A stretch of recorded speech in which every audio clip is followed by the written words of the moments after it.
Daremos início agora à palestra Impacto da Reforma Tributária nos Municípios e suas Previdências Próprias, com a palestrante Silvia Cristina Barbosa e o mediador Newton Kiyoshi Kurashi, que é procurador do Estado.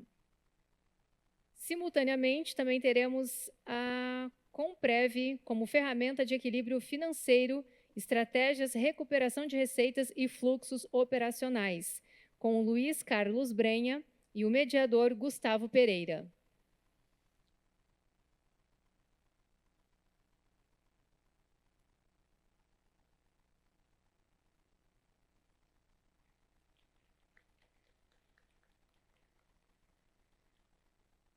Só reforçando que amanhã as nossas atividades iniciam às 9 horas da manhã.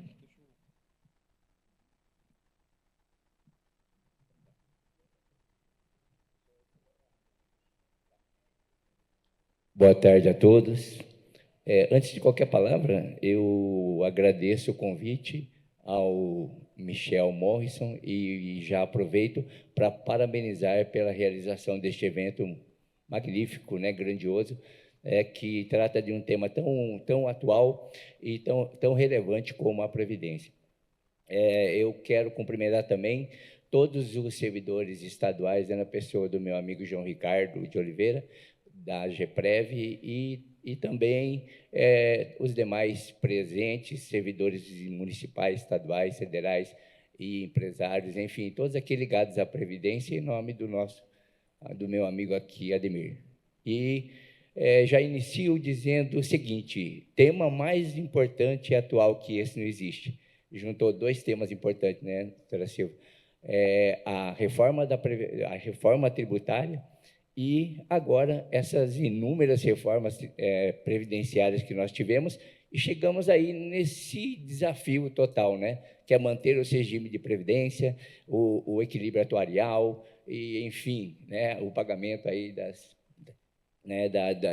dos aposentados e pensionistas, até quando a gente conseguir manter nesse ritmo. Então, eu já passo a palavra à doutora Silvia Cristina Barbosa Leal, que é auditora fiscal da Receita Estadual, minha colega, né? Eu sou da Procuradoria-Geral do Estado, ela é da Secretaria de Fazenda.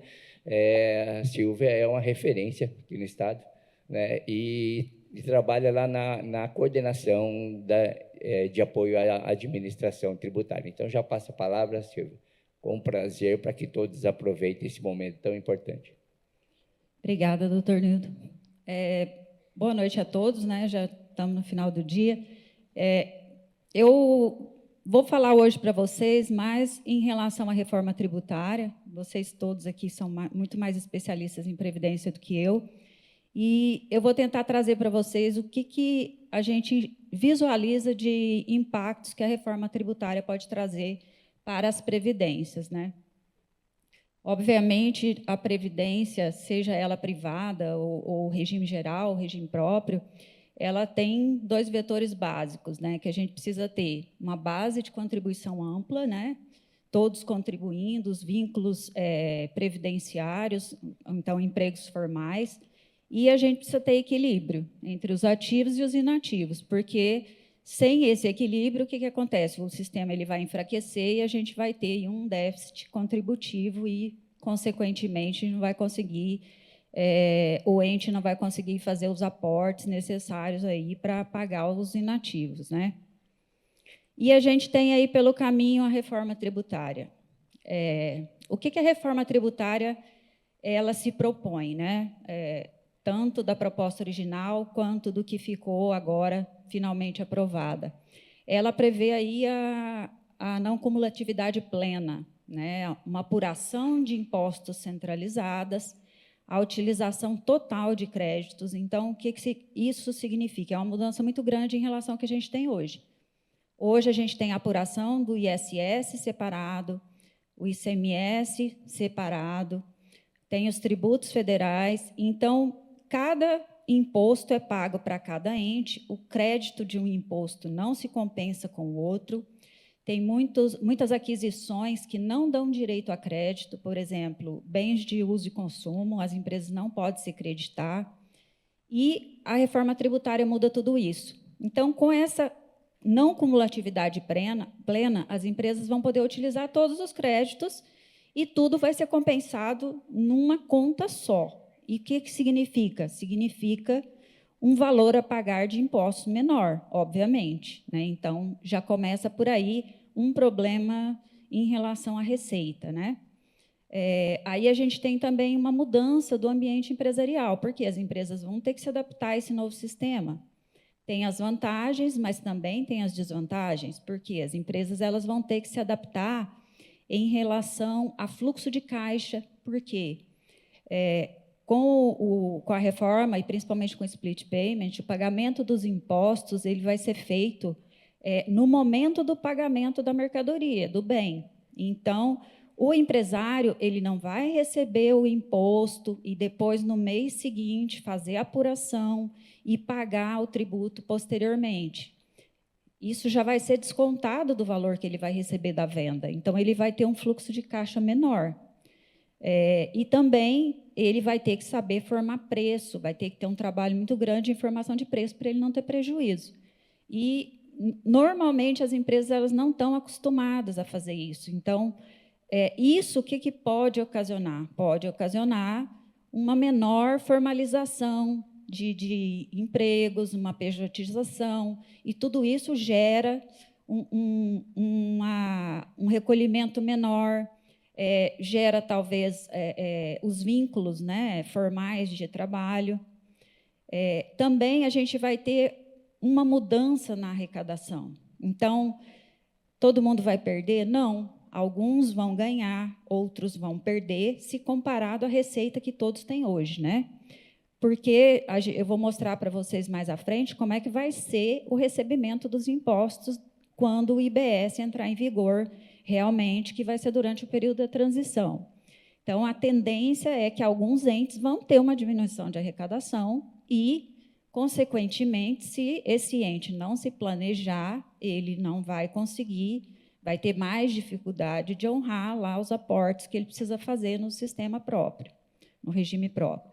E o risco também é a capacidade desses repasses, né? Até que ponto cada ente vai ter condições, vai ter receita suficiente para continuar fazendo esses aportes.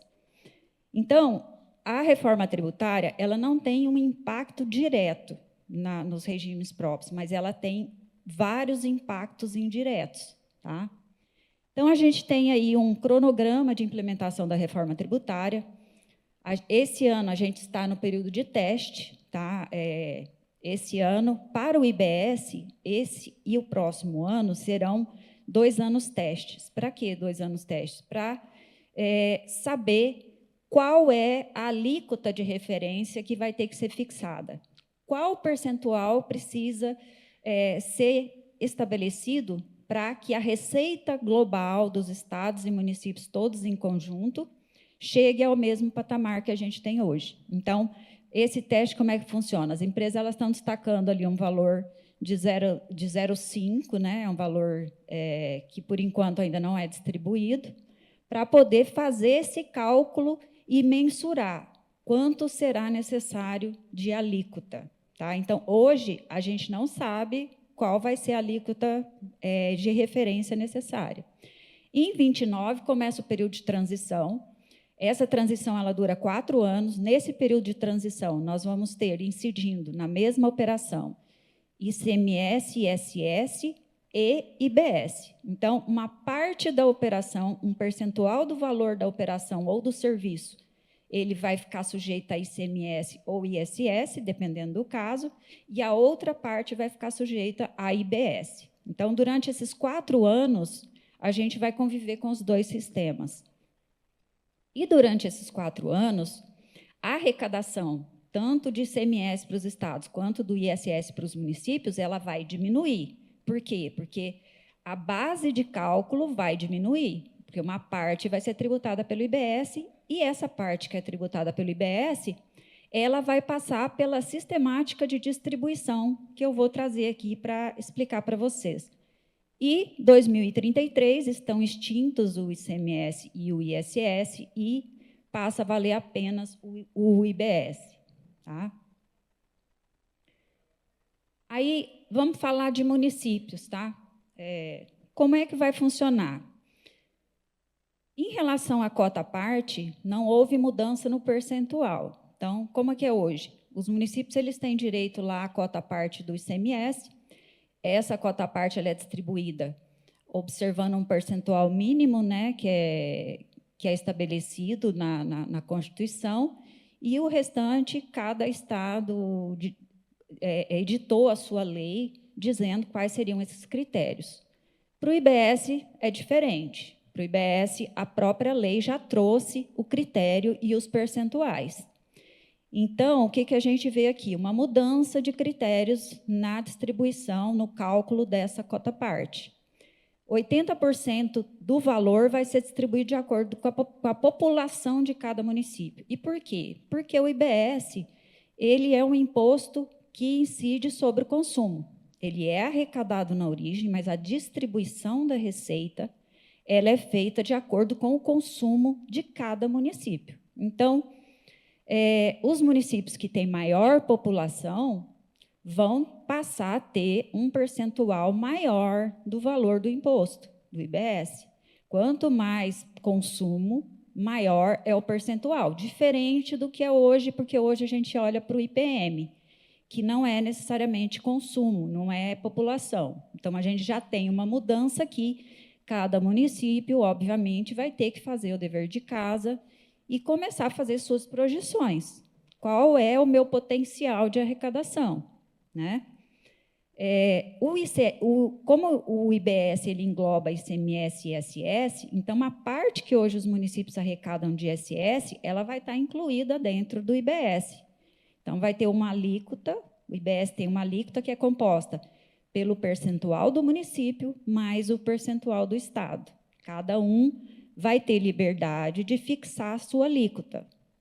Essa alíquota ela pode ser igual à alíquota de referência, que vai ser definida pelo Senado, ou ela pode ser maior, ou ela pode ser menor. Se ela for menor, tem um limite.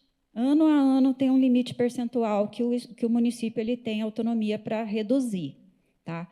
E os municípios e os estados todos vão ter autonomia para definir as suas alíquotas e podem alterar essa alíquota anualmente. Tá? Aí, falando da cota parte, aí o restante, 10%, vai ser calculado em razão de indicadores de melhoria no resultado de aprendizagem, então está relacionado à educação, 5% indicadores de preservação ambiental e 5% em montantes iguais para todos os municípios do Estado. Então, essa vai ser a distribuição da cota parte, que hoje é pelo IPM a maior parte. Né? Tem percentuais ligados a esses índices aí, mas muda totalmente a composição. Tá? Então, esse é o cálculo da cota parte, mas isso não quer dizer que esse é o valor que o município vai receber. Por quê? Porque a gente tem a transição da receita, que vai durar 50 anos. Né? Então, vamos lá. Essa é a parcela municipal que está lá na Constituição, está lá na lei complementar, e, no final da transição, vai ser isso que vai caber para o município. Tá? Durante a transição da arrecadação, como é que vai funcionar?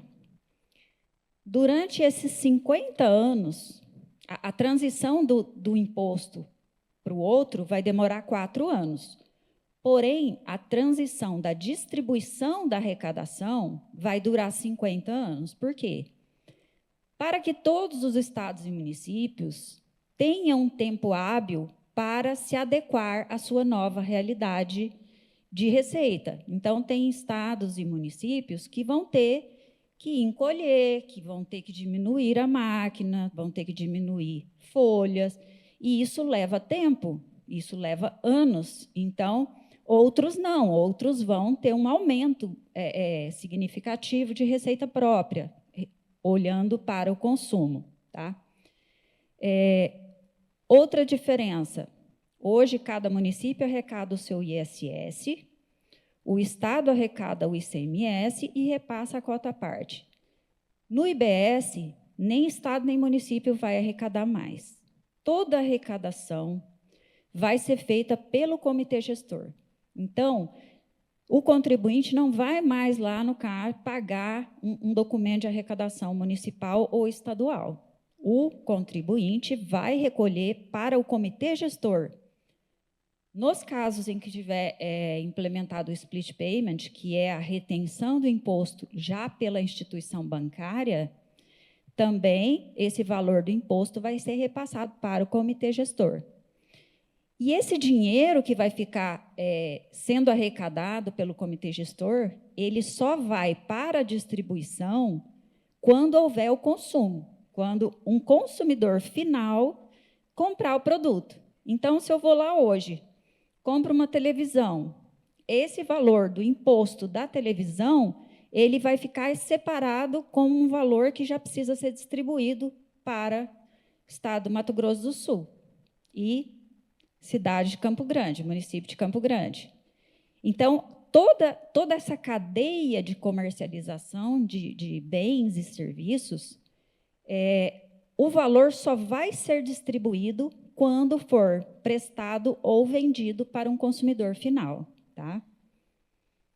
Como é que vai ser o cálculo aí para se chegar no valor que tem que ser distribuído para cada um? Parece complicado, mas aos pouquinhos, assim, por etapas, a gente vai entendendo. Primeiro, tem que se achar a receita base de cada ente, de cada estado ou município. Né? O que é a receita base? É a receita inicial, que é o valor que efetivamente entrou no caixa, menos os ajustes. Então, pega-se lá o valor da arrecadação, e aí nós vamos para os ajustes. O que são os ajustes? É tirar uma parte que não vai ser distribuída. Valor correspondente ao cashback, que se vocês olharem na lei, algumas pessoas, alguns consumidores que estão lá naqueles cadastros sociais, eles vão ter direito a um cashback. Então, esse valor vai ser bancado por todos. Esse valor vai ser distribuído para todos os estados e municípios de forma igual.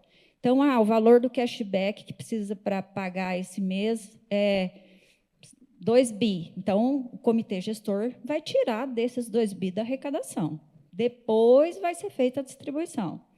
Então, nós vamos tirar o cashback, depois vai ser feito um ajuste da alíquota daquele ente. Então, se o município resolver fixar uma alíquota maior ou menor que a alíquota de referência, vai ser feito esse ajuste. Por quê? Se ele fixar a menor, vai ter um desconto dele, porque ele não pode fixar menos e prejudicar os outros.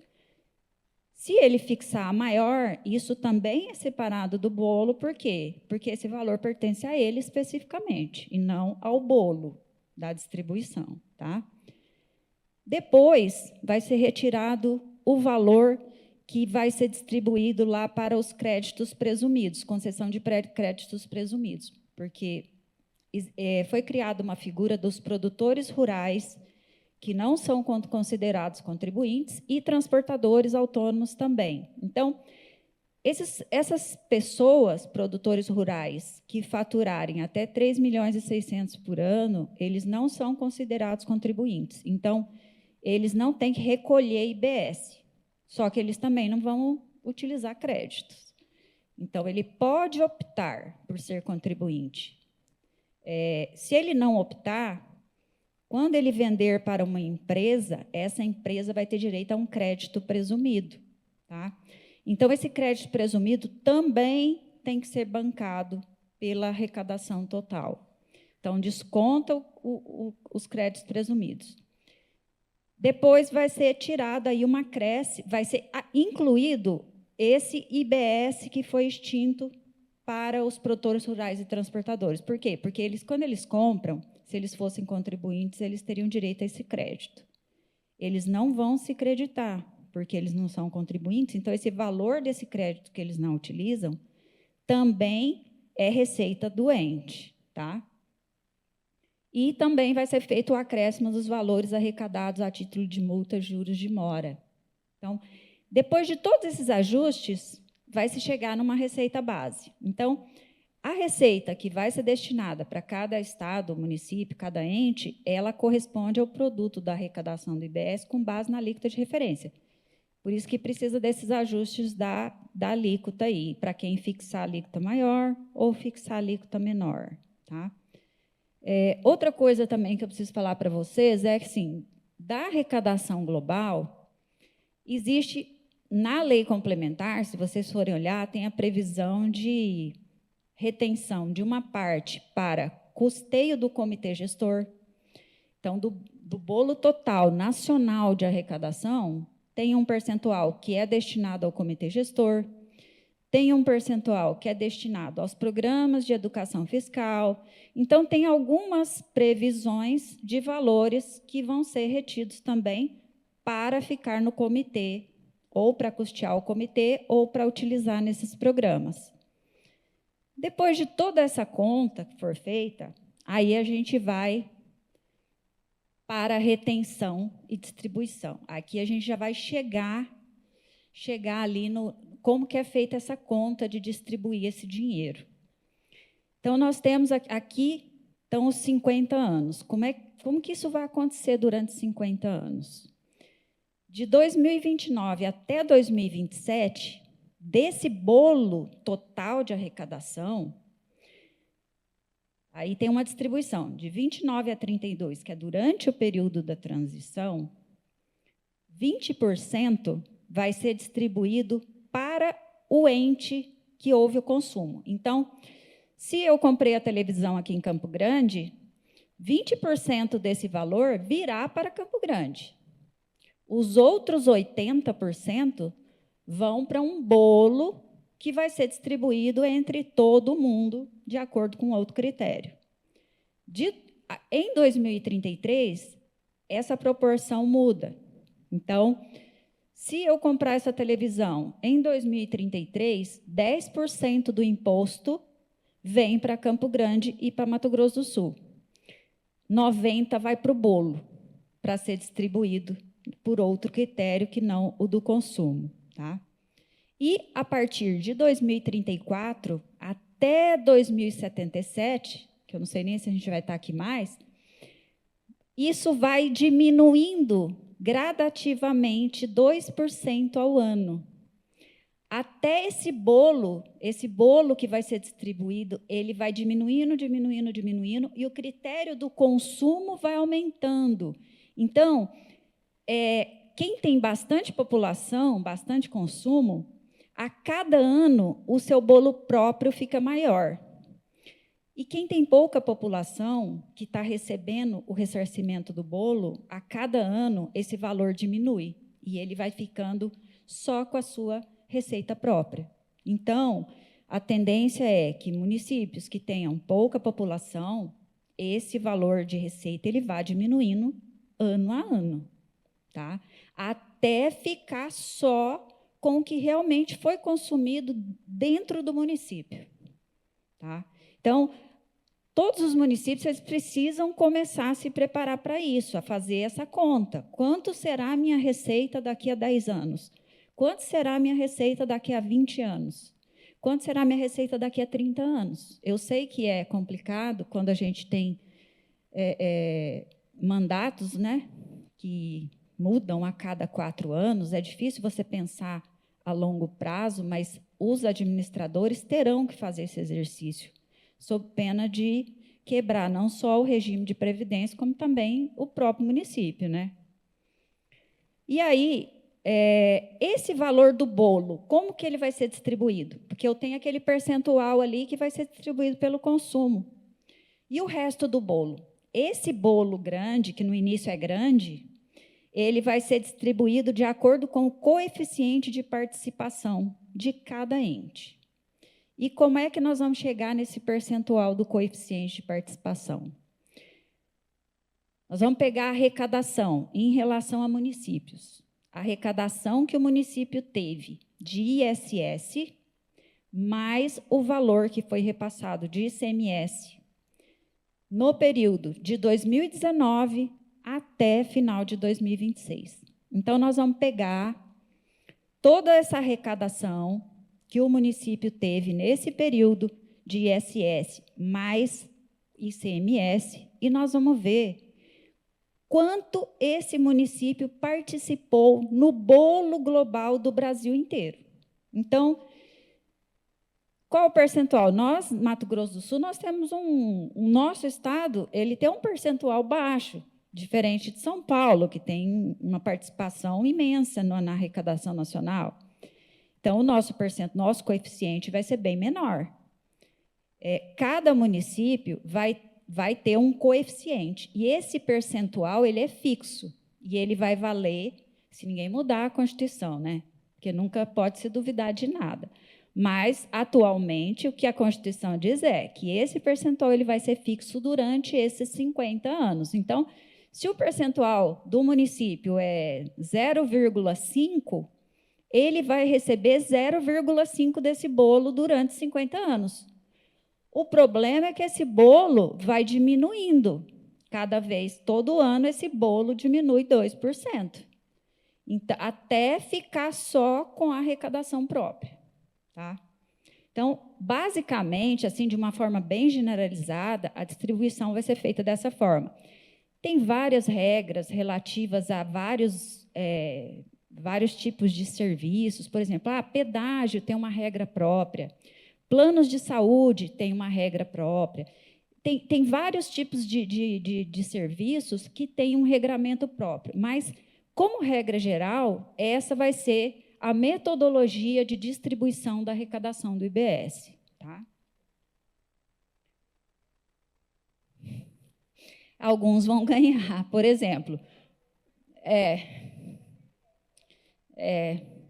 Por exemplo, uma realidade, por exemplo, municípios hoje que têm um índice de participação alto, por conta de empresas, grandes empresas que se instalaram e tal, mas eles têm uma população pequena, a tendência é que a arrecadação, a receita diminua. Tá? Ao contrário de municípios que não têm um índice de participação alto por conta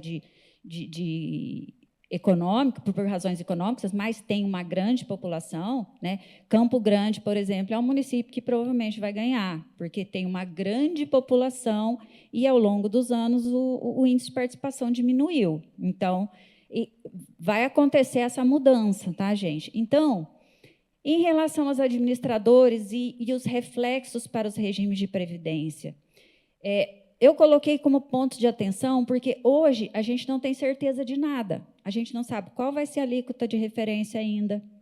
A gente não tem nem como mensurar a receita. A gente tem uma ideia, a gente tem como prever por alto que a gente perde ou ganha. Por exemplo, Mato Grosso do Sul, a gente sabe que nós somos perdedores. Nossa receita, considerando a regra fria da reforma, a gente perde.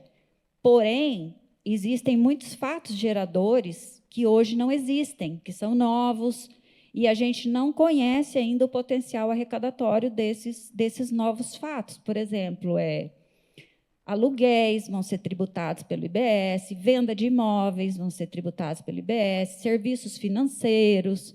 Então, tem vários fatos que hoje não são tributados e que passarão a ser. Então, a gente não conhece ainda, por isso precisa do período de teste, para a gente ter uma ideia do potencial de arrecadação e quanto precisaria de alíquota. Tá?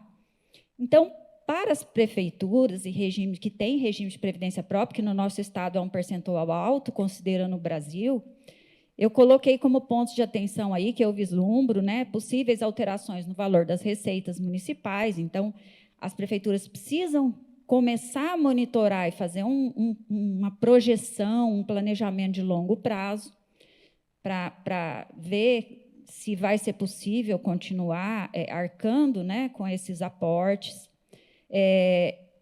Equilíbrio atuarial, né? Então, relação entre receitas esperadas e despesas com os benefícios. Por quê?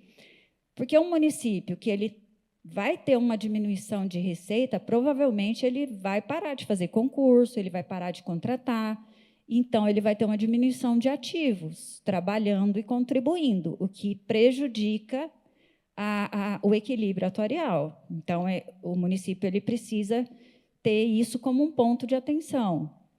Outra questão é o perfil econômico de cada município. Por quê? Porque o município que hoje ele depende de setores que vão perder incentivos fiscais, eles podem enfrentar, sim, uma retração econômica.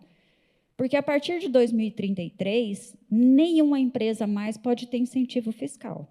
Então, algumas empresas que a gente sabe que estão próximas dos insumos, obviamente, elas vão permanecer nos municípios. A indústria de celulose, ela vai permanecer. Porém, nós temos municípios que têm empresas que vão embora, porque elas estão aqui por conta de incentivos fiscais. Então, cada município precisa tentar atrair empresas por conta da sua vocação local, e não mais por meio de incentivos fiscais.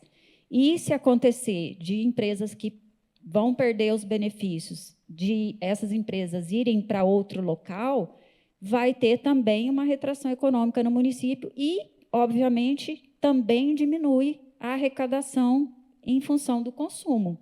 Porque, se você diminui a população, se você diminui a renda da população, obviamente, você diminui o consumo realizado dentro daquele município.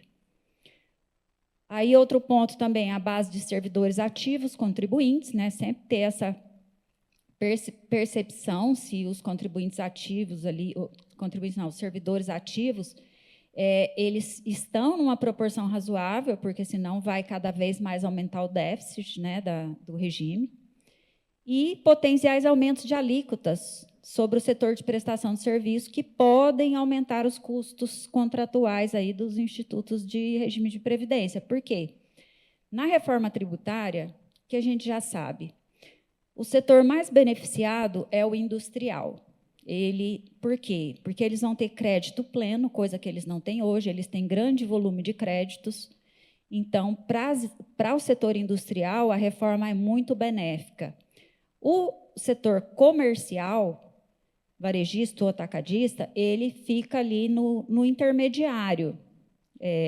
Não vai ser nem ruim, nem bom, ele vai ficar meio neutro. Mas o setor de serviços, gente, é o setor que vai ser mais penalizado com a reforma, que é um setor que hoje ele tem uma tributação baixa e vai passar a ter uma tributação muito alta. Geralmente, o setor de serviços ele não tem muito crédito. Por quê? Porque, geralmente, o serviço ele é prestado, a maior parte do serviço é de forma humana, tirando os serviços que você usa maquinário e tal, mas tem muito serviço, por exemplo, médico, todos esses tipos de serviços, eles não têm muito crédito para utilizar, porque eles não têm muita aquisição de insumo, de equipamentos. Então, o setor de serviço é o mais penalizado e, certamente, o custo desses setores vai aumentar. Tá? Então, o que eu queria trazer para vocês aqui é um panorama geral sobre a reforma tributária, não quero desanimar ninguém, como eu falei, a gente tem sempre que ser, eu acredito que a gente precisa ser otimista, a gente tem que fazer uma limonada sempre. Então, tentar ver o que a gente pode tirar de bom da reforma, o que a reforma pode nos beneficiar, tentar usar a criatividade, tentar atrair empresas e negócios que têm a ver com o que existe no nosso município, para que a gente não tenha que, a longo prazo, entrar num déficit aí. Obviamente, nós todos queremos nos aposentar e queremos continuar recebendo. Obrigada a todos. Estou à disposição, se alguém tiver dúvidas, pode enviar, tá? Tenho o maior prazer em responder. Muito obrigado, Silvia, por essa palestra tão ilustrativa e tão relevante. Eu já vou passar por causa da adiantada hora, no entanto, eu só tenho uma pergunta a fazer. Sei que é simples, a gente que está se aprofundando aí nos estudos da reforma tributária não é novidade, mas a contribuição previdenciária será, tanto do município como Estado, como União, vai ser afetada pela reforma tributária em geral ou não? Diretamente, não. Diretamente não, porque a reforma tributária ela não trata de previdência, né? Ela só trata da tributação de bens materiais e imateriais, direitos e serviços, tá? O que é? Só fazendo um parêntese aqui, basicamente, gente, tudo vai ser tributado. Ou é bem material, ou é imaterial, ou é direito, e tudo que não for nenhuma dessas três coisas vai se enquadrar em serviço. Então, não existe, além daquelas exceções que tem na lei complementar, de alíquotas reduzidas, regimes especiais, não tem nada que não será tributado. Tá? Essa é a premissa da reforma tributária. Muito bem. Então, o nome é o mesmo, Contribuição sobre Bens e Serviços, que é a CBS. Não se confunde com contribuição previdenciária. São assuntos distintos. Tá? Achei muito interessante para deixar bem claro isso. Pois não, vou passar, então, a palavra à dupla, né, o mediador e o palestrante aqui. Obrigado. Obrigado. Obrigado. Boa noite, pessoal. São guerreiros, hein? Muito bem, então, de parabéns. Se vocês toparem, peço licença e agradeço aí pela oportunidade de estar dividindo o painel com vocês, com a doutora Silvia. Pedi para o Gustavinho me ajudar aqui, Gustavinho. Beleza. Se vocês toparem, eu quero fazer uma dinâmica com vocês. Eu tenho um prêmio aqui para um de vocês ganharem. Vocês topam uma dinâmica? Coisa rápida. Para motivar o pessoal, né, Luiz? Sim ou não? Pode ser? Então, eu vou pedir para todo mundo ficar de pé, primeiramente. Vamos ficar em pé. Último gás lá. aí. O último do dia, né? Para finalizar. Ô, Luiz, você falou a palavra sorteio, todo mundo já se anima. Alguém vai sair premiado. Isso doutora a Águia Silvia, garante.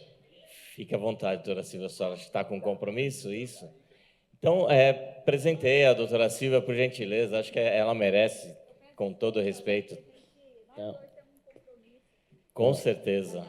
Falar Muito de um merecido, assunto tão viu? complexo. Imagina, eu que agradeço e peço desculpa. Uma salva de palmas, pessoal. Muito bom.